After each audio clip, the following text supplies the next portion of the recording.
আমি তো বিশ্বাস করে আছি সুতরাং এটি কেন নেবে সাহায্যটা সহযোগিতা আপনি করেন আপনি ইউনিয়নে তো আপনি নেতা হচ্ছেন ইউনিয়নে আপনার সদস্য হচ্ছেন পৌরসভা ওয়ার্ড কমিশন এই বোর্ডের জন্য যদি আপনার 500 টাকা খরচ করেন এটা কি বেশি করা হবে এটা দায়িত্ব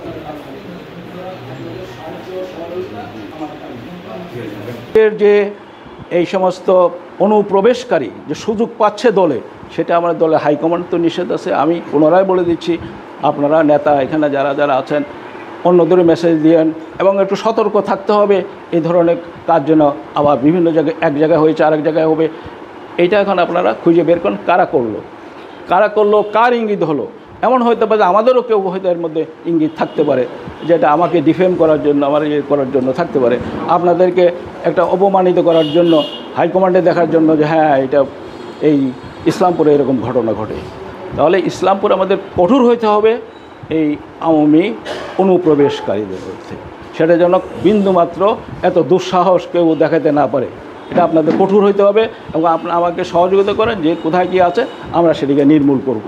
আমরা চাই না ভালো মানুষের প্রতি আঘাত করা, ভালো মানুষের প্রতি কটু কথা বলা, কিন্তু দেশদ্রোহী যারা, দেশের যে আইন কানুন যারা অশ্রদ্ধ করবে, আইন যারা এদেশে বলবৎ রাখেন, আইন প্রয়োগকারী সংস্থা, তাদেরকে আবার এই সমস্ত তথ্য দিয়ে সহযোগিতা করা, তারা যেন এইগুলি প্রতিকার করে এবং ওই সমস্ত আসামি যারা বা লোক যারা তাদেরকে প্রয়োজন হলে ইমিডিয়েটলি যাতে গ্রেফতার করে আইন দ্বারা, দেশের যে আইন প্রচলিত আইন, সে আইনে যাতে তাদের বিচার হয় সেটা আমরা চাবো। সেই সহযোগিতা করবেন আপনারা, তথ্য উপাত্ত দিয়ে আইন প্রয়োগকারী সংস্থাকে বলবেন। আজকে ওই মূল কথা হলো যেটা এই 5 তারিখের যা সমাবেশ, এটা হলো আমার একটা ঐতিহাসিক সমাবেশ হবে, কারণ দিনটাই ঐতিহাসিক। বাংলাদেশিদের দ্বিতীয়বারের মুক্তির সনদ নিয়ে, মুক্তির প্রতিশ্রুতি দিয়ে এই সমস্ত আমাদের ভাই বোন আমাদের আত্মত্যাগ করেছে, তারা রক্ত দিয়েছে।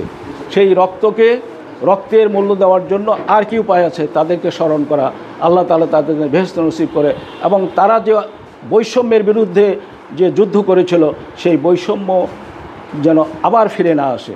আমরা দেখছি বিভিন্ন ফর্মে বৈষম্য আবার ফিরে আসছে, দুর্নীতি আবার সেই আমাদের দেশ ছেয়ে যাচ্ছে। দুর্নীতির জন্য ছেলেরা, মেয়েরা এবং বিএনপিরা 15 বছর 16 বছর যারা যুদ্ধ করলো, আবার দেখা যায় নতুন ফর্মে আবার সেই দুর্নীতি হচ্ছে। দুর্নীতি বন্ধ করবেন আপনি সবাই, আমি সবাই। দুর্নীতি কোথায় হচ্ছে? দুর্নীতি বলে খালি দুর্নীতি, আমি বলছি দুর্নীতি, অফিসাররাও বলছে দুর্নীতি।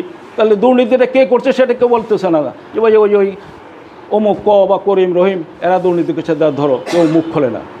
সময় এসে আমাদের মুখ খুলতে হবে, তথ্য দিয়ে ধরিয়ে দিতে হবে দুর্নীতিবাজদের, যেন এদেশ থেকে দুর্নীতি দূর হয়।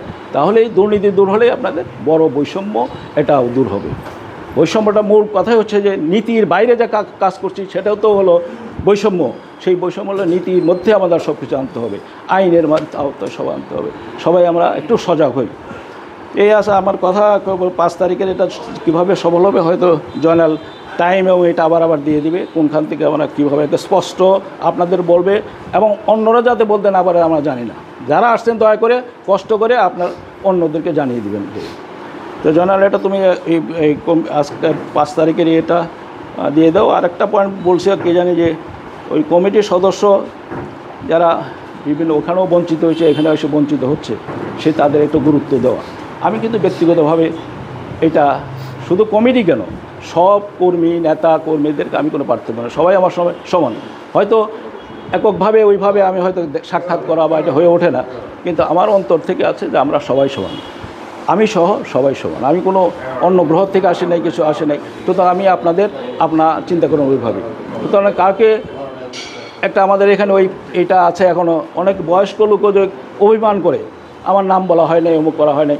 তো এটা দয়া করে সাময়িকভাবে ভুলে যান, কেন কারো নাম বলা হয় নাই, কারো নাম একে গাইবান্ধার এখানে এক ছেলে এক নাম বলবো না আমি, কিন্তু বলছে যে আমার পোস্ট এই যে ব্যানারে আমার নাম ছিল নমকে, তো আমি শুধু আসবো না।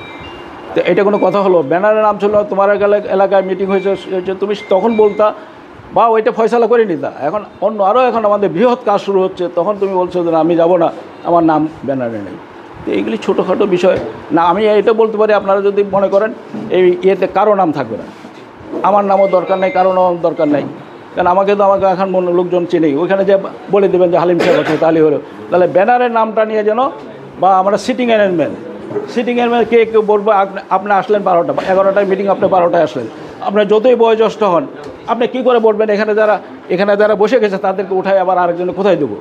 কিন্তু এইটা আমরা মনে করতে হবে, বরং লজ্জাবোধ করতে হবে, আপনাকে সরি বলতে হবে, দুঃখিত হইতে হবে যে স্যার বা ভাই বা মামা, আমি পরে আসছি, আমি এখানেই বলবো। কিন্তু আপনি পরেও আসলেন, আপনি চেয়ার এখানে আবার আরেকজনেরটা নেবেন, এটা কেন আশা করেন? এটা তো আশা করা ঠিক না। আপনার দুঃখবোধ ওই জন্য হবে যে আপনার সময় মতো আপনি আসেন নাই, আপনি এখানে বসেন। এই স্পিরিটটা আমাদের ভিতরে হোক। নাম বলাটা, মাইকে নাম বললে কী হবে? এখানে মানুষের নাম আর সময়, এটা তো প্রশ্ন আছে। আপনার 50 জন লোক আমার সঙ্গে গেলে 50 জনের নাম বলতে তো আপনার 25 মিনিট 20 মিনিট সময় চলে যাচ্ছে। এক নম্বর আমরা সময় মধ্যে যেতে পারছি না, এত সময় নষ্ট করতেছি।